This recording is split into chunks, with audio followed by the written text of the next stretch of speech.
The smell of burnt cheese and industrial tomato puree was, to Leo, the smell of freedom. Freedom, at least, that cost $30 a night plus tips, enough to fuel his '98 Honda Civic and occasionally splurge on a new video game. As a high school senior, it was the pinnacle of financial independence. The pizza palace was a greasy, cyclical universe of cardboard boxes, the shouts of his boss, Sal, and the incessant, chirping beep of the order machine. That Friday night was no different. Rain lashed against the windows, streaking the glass, so the world outside was a smeared watercolor of neon and shadow. "Leo, one last run." Sal's voice rasped from behind the counter. "Make it quick, then lock up. I'm beat." Leo sighed, wiping his hands on his flour-dusted apron. He just wanted to go home, crawl under his covers, and forget the existence of pizza dough. He glanced at the order ticket. The address was out on Old Creek Road, an area he vaguely knew as a place where houses got sparse and streetlights were non-existent. It wasn't the address that gave him pause, though. It was the notes, printed in bold block letters. Special instructions: do not use front door. Park behind the house by the old oak tree. Back gate is unlocked.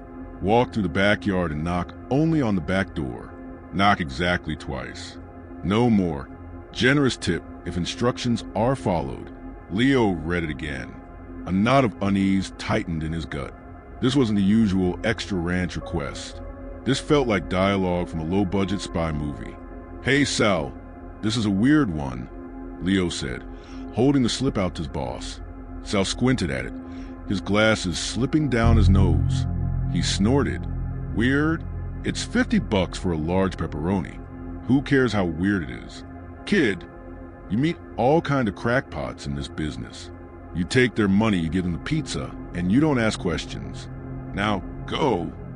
Persuaded by Sal's ruthless logic and the promise of a generous tip, Leo zipped the pizza into its insulated bag and plunged out into the rain. His Civic coughed to life, its ancient wipers struggling to push away the relentless water. The warm glow of town quickly receded in his rearview mirror, replaced by the encroaching dark of the countryside. Smooth pavement gave way to buckled, potholed asphalt. Old Creek Road was even worse, a cracked ribbon of blacktop being slowly reclaimed by overgrown trees. The GPS on Leo's phone began to flicker, the little blue dancing erratically before freezing altogether. GPS signal lost. The electronic voice announced dispassionately. Perfect. He was on his own now. The rain fell harder, drumming on the roof in a frantic rhythm. Every flash of lightning illuminated skeletal trees that clawed at the edges of the road like ghouls. The knot of unease in Leo's stomach grew, blooming into a cold dread. The promise of a tip seemed like a distant, foolish memory. Finally, after a turn he almost skidded through, he saw it. The house. It wasn't just a house. It was a relic, a two-story Victorian structure in a state of terminal decay. The white paint was peeling away in sun-blistered sheets, and one of the shutters hung crookedly from its hinge. Not a single light shone from within. It sat silently, partially obscured by a monstrously large oak tree, its branches reaching out like bony arms in the stormy darkness. Leo killed the engine, and the sudden silence was almost deafening, leaving only the steady drumming of the rain. He sat for a moment, his heart thumping against his ribs. This whole thing felt wrong. He should just turn around, tell Sal he couldn't find the place. But then the image of his boss's scowl and the taunts that would follow filled his mind. And the instructions. They were so specific. Someone was waiting, taking a steadying breath. Leo got out of the car. The cold, wet air instantly soaked through his thin jacket. He pulled out the insulated bag. Its radiated warmth a small comfort. He found the back gate as described, a wrought iron affair that was, indeed, unlocked. It let out a mournful groan as he pushed it open, the sound seeming far too loud in the stillness. The backyard was a tangled mess of high weeds and indistinct, lumpy shadows. He walked carefully, almost holding his breath, every rustle under his feet sounding like a scream. The back door was dark wood, slick with rain. There was a small, square window set beside it, the glass so grimy it was nearly opaque. Leo took a deep breath, remembering the instructions. Knock exactly twice. He raised his hand and rapped his knuckles on the wood. Knock, knock. The sound was pathetic, swallowed by the rain. He waited. Nothing. No footsteps, no click of a lock, no light switching on. Just the heavy silence of the house and the ceaseless patter of the rain. A minute passed. Then two. Rainwater trickled from his hair down his neck. He was starting to feel stupid and annoyed. Had he driven all the way out here for a prank? He was about to turn away, to leave the damn pizza on the stoop. But then he thought of the tip. Maybe they hadn't heard. Just one more knock. What could it hurt? He raised his hand again, but just as his knuckles were about to connect with the wood, something stopped him. A movement in the filthy window beside the door. A tiny, almost imperceptible shift. The corner of the fabric curtain within, a piece of dingy gray cloth, had been pulled aside, just a fraction, creating a sliver of perfect blackness in the grime. Leo froze, his eyes locked on that gap. He couldn't see anything clearly, no face, no shape. But he didn't have to. He could feel it. A presence. An intense, focused awareness. He was being watched. The eyes behind the curtain. A sliver of ice slid down Leo's spine. Colder than the October rain. This wasn't a recluse or a shy customer. This was something else. The silence wasn't empty. It was the silence of predator. The person inside knew he was there. They had been there all along, watching him since he'd stepped through the back gate. They were waiting. But for what? Primal instinct screamed in Leo's head. Run. Get out of here now. He no longer cared about the pizza or the tip. He just wanted to be back in his car, driving far, far away from this place.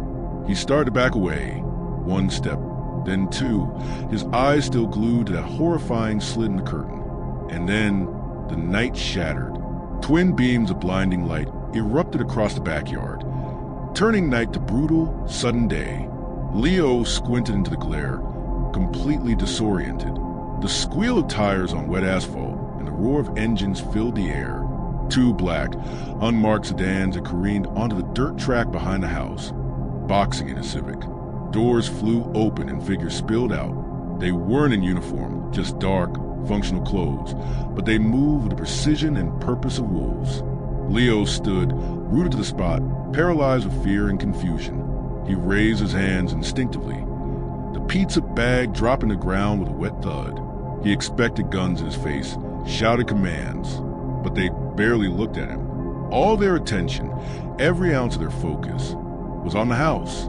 One man detached from the group and strode toward Leo. He was older, with a weathered face and salt and pepper hair. He didn't have his gun drawn. "Son," he said, his voice calm but layered with an authority that was impossible to question. "Get in your car and get out of here. Drive and don't look back. You understand?"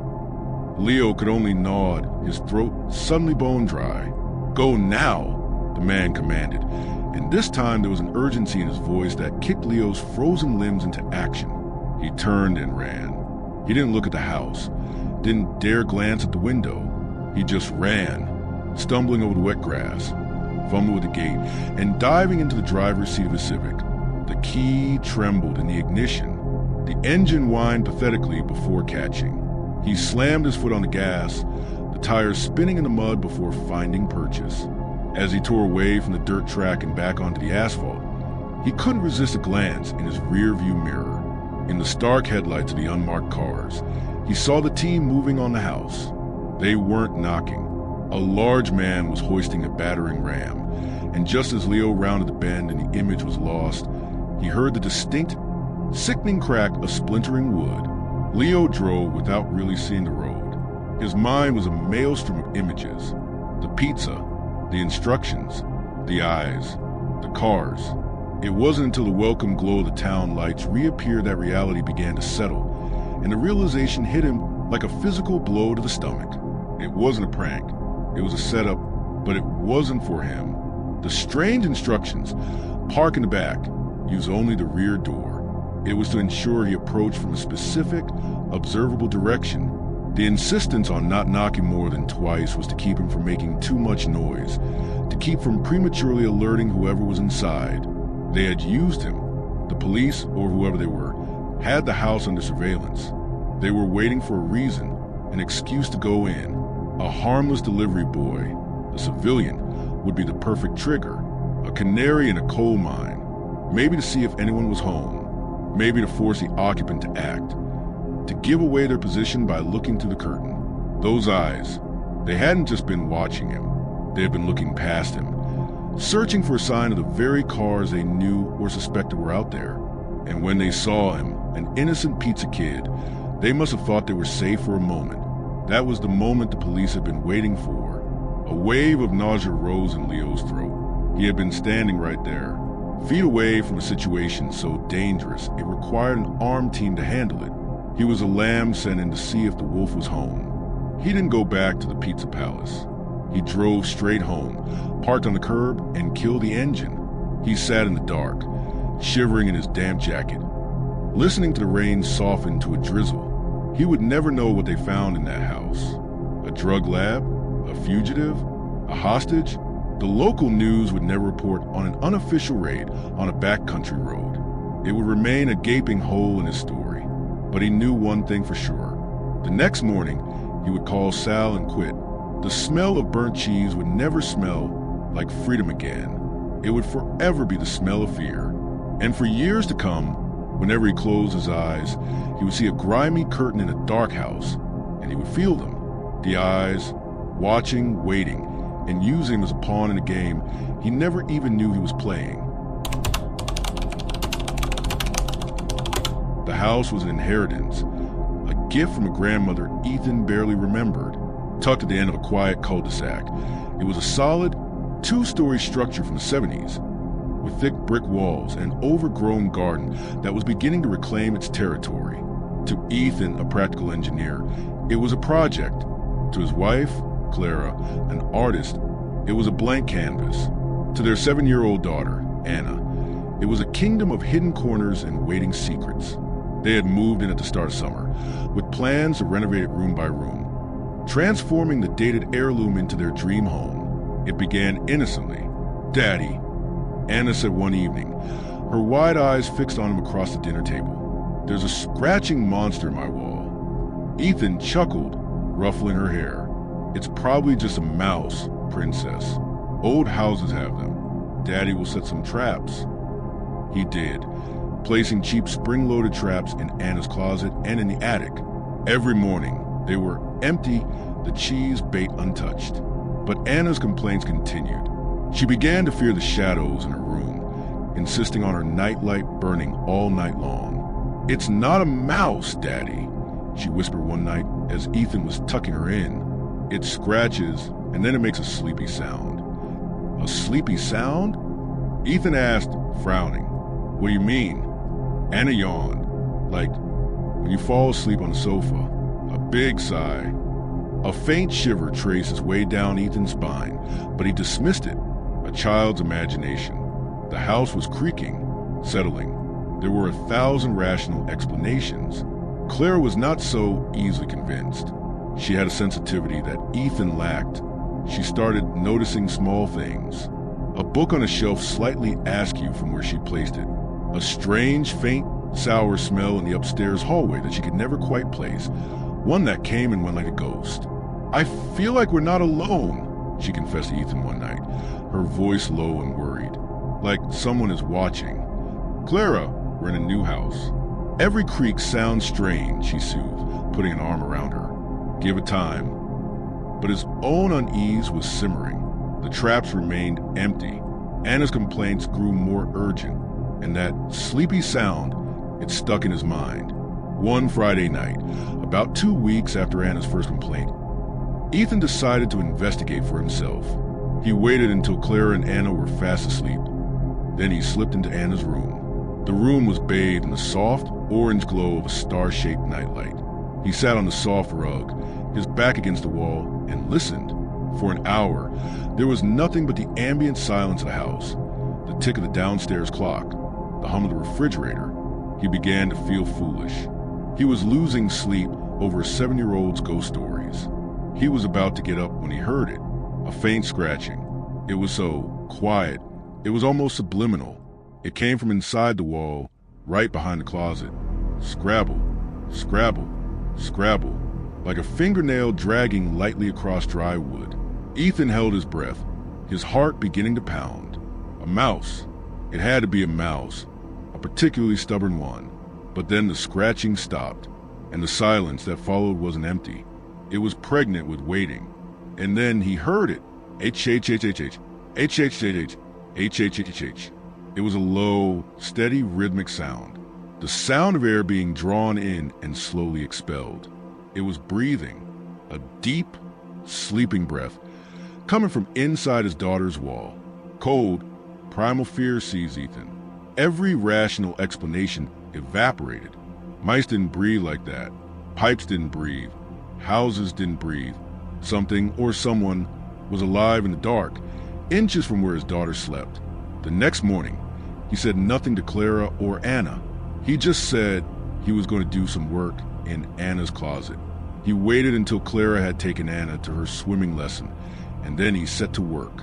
The closet was surprisingly deep. The back wall seemed solid, covered in old, patterned wallpaper. But when he knocked on it, one section near the floor sounded different, a hollow thud.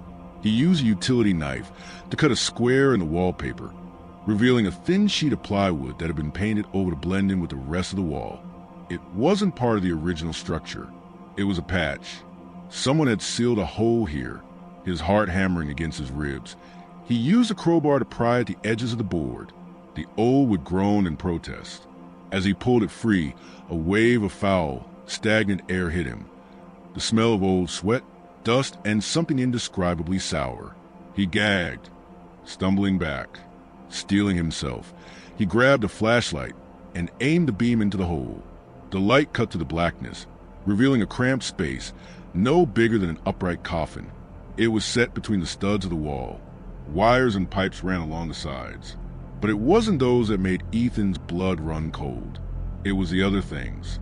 Empty candy wrappers. A crushed, empty plastic water bottle. A pile of filthy rags arranged into a crude nest. And in the corner of that nest, illuminated by his flashlight, two eyes blinked open. They were not the eyes of an animal. They were human eyes, jaundiced, sunken deep in a gaunt, pale face caked with filth. A mop of long, greasy hair obscured much of the face. But those eyes, they stared back at him with a mixture of feral fear and venomous hatred. For one frozen moment, time stopped. Ethan stared at the creature in his wall, and it stared back. Then, with a guttural moan, the creature moved. It didn't move like a person. It moved like an insect, a spider, uncoiling long, skinny limbs and scrambling for the opening. Ethan screamed, a raw sound of horror torn from his throat. He stumbled backward, falling out of the closet as the thing squeezed itself out of the wall. It was emaciated, dressed in nothing but a tattered shirt and trousers. But there was a madness in its eyes, a strength fueled by desperation.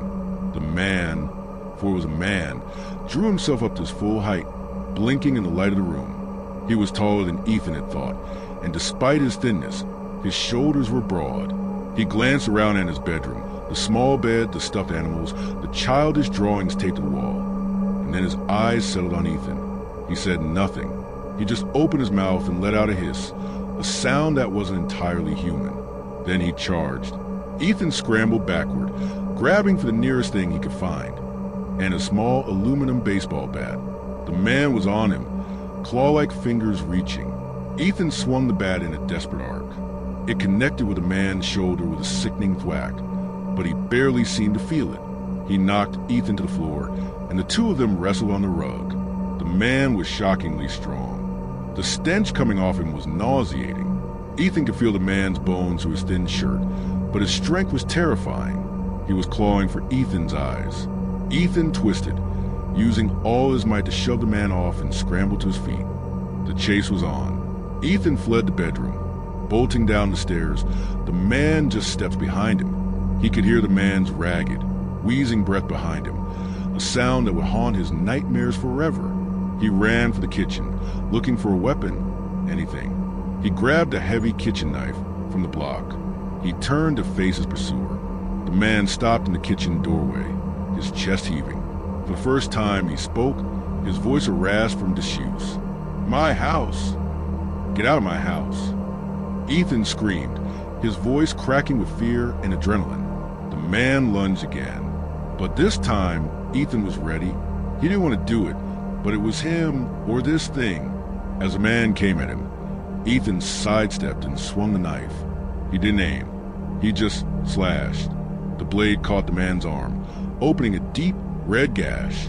The man screamed, a cry of pain and surprise, and recoiled, clutching his wounded arm.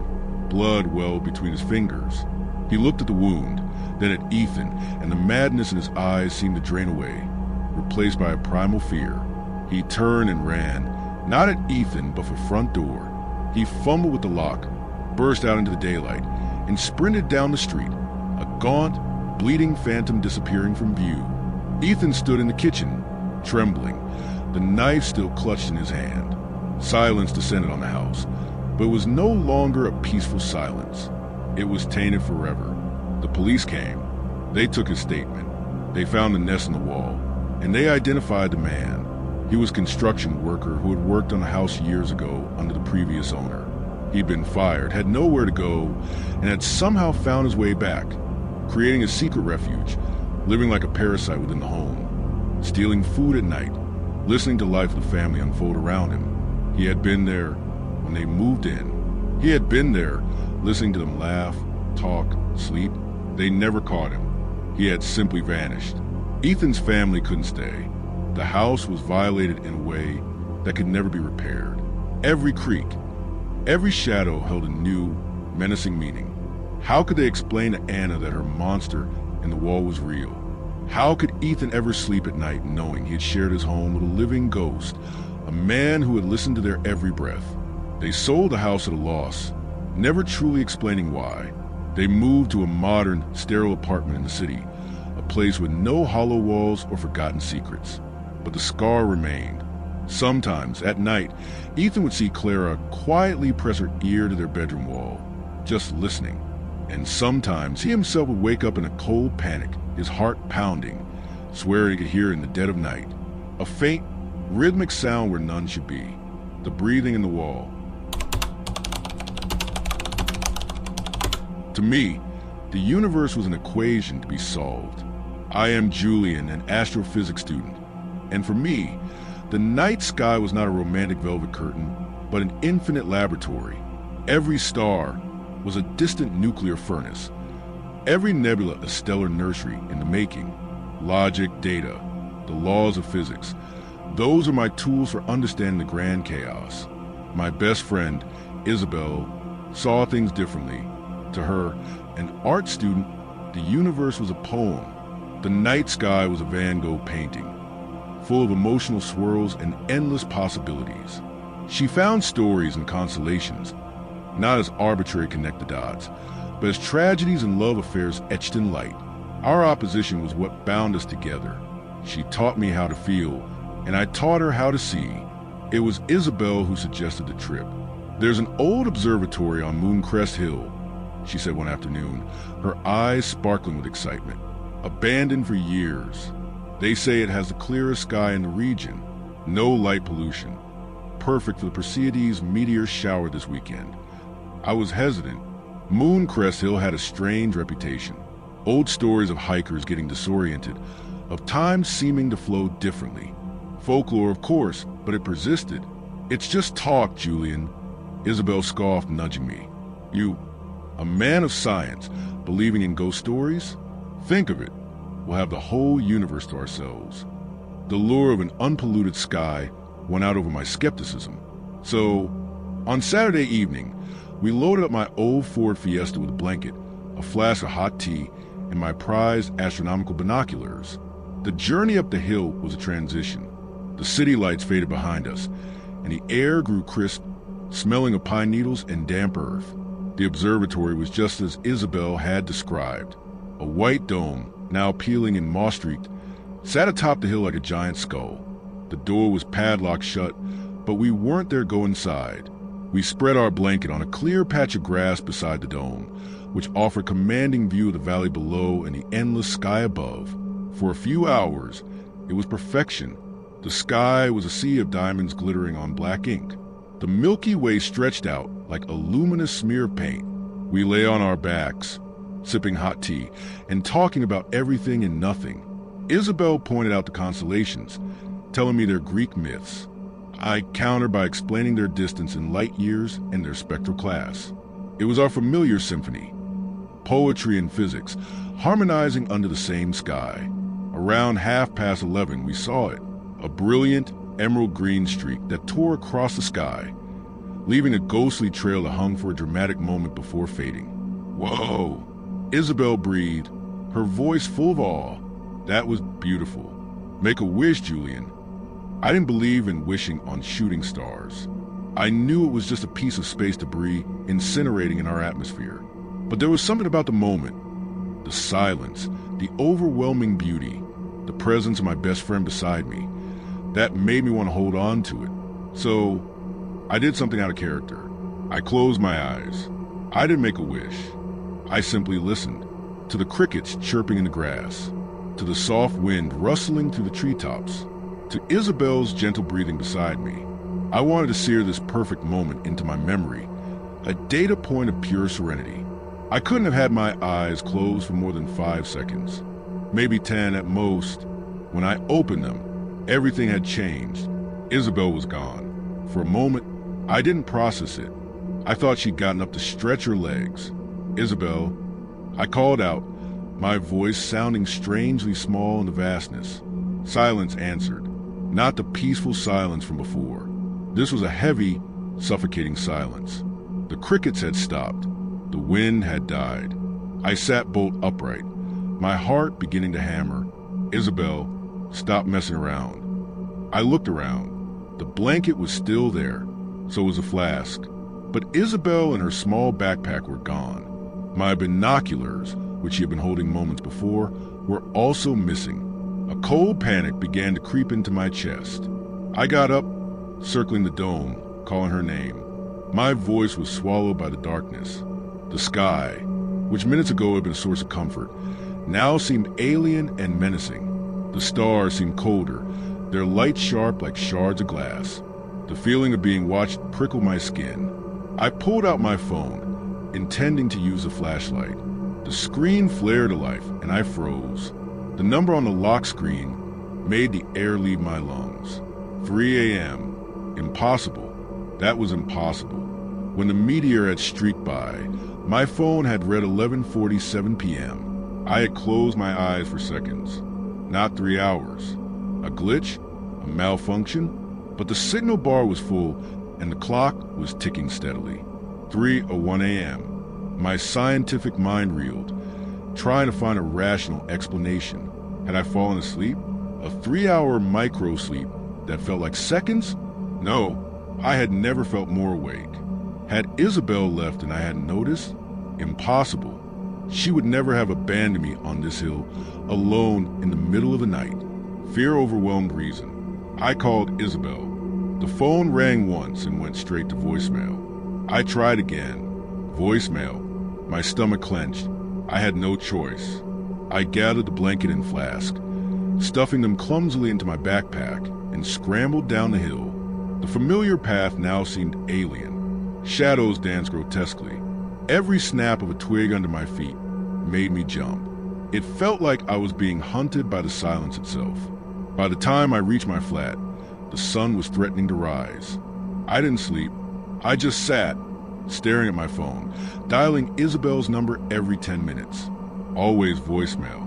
My mind raced with terrible possibilities. Had she fallen? Been taken by someone? Had something even stranger happened? Around 8 a.m., my phone rang. It was Isabel. I answered instantly, a wave of relief and anger washing over me. Isabel, where have you been? I've been worried sick. There was a silence on the other end. Then her voice came, but it wasn't the one I expected. It was cold and trembling. Where have I been? Julian, where have you been? I've been asking you that all night. I was confused. What are you talking about? You're the one who disappeared. I opened my eyes and you were gone. No, she said, her voice beginning to crack. No, Julian, you disappeared. We saw the meteor. I closed my eyes to make a wish. When I opened them, you were gone. The car, your backpack, everything. I called your name. I thought you were playing a trick on me. The blood in my veins ran cold. Isabel, that makes no sense. I was there the whole time. I was looking for you. I was looking for you, she cried. I waited for hours. I was terrified. I finally had to walk down the hill in the dark. By the time I got home, it was 3 a.m. 3 a.m. There was again the number. It hung between us. A black hole that sucked away all reason. That's impossible, I whispered. When I opened my eyes and you were gone, it was 3 a.m. for me too. A long silence stretched between us. We were both trying to comprehend the incomprehensible. Two versions of the same event, diametrically opposed, yet ending at the same inexplicable point in time. We had both lost 3 hours. For me, they had passed in the blink of an eye. For her, they had stretched out like a nightmare. We met later, but it was different. There was a chasm between us, created by those 3 stolen hours. We went over the details a dozen times. Neither of our stories changed. We both believed our version of reality with an unshakable certainty. She looked at me and saw the friend who had abandoned her on a dark hill. I looked at her and saw a mystery I couldn't solve. Our friendship couldn't withstand the strain of such a paradox. It faded, fizzling out into an awkward silence. We never spoke of that night again, but I think about it. I think about it every time I look at the night sky. Physics can explain the birth and death of stars, but it can't explain what happened on Mooncrest Hill. Did we stumble into a place where the laws of time are pliable? Did one of us, in that blink of an eye, get pulled into a different reality, only be thrown back at the stroke of 3 a.m.? I have no answers, only a cold, persistent fear. A fear of what might lurk in the gaps between the seconds. And I never close my eyes under a starry sky anymore.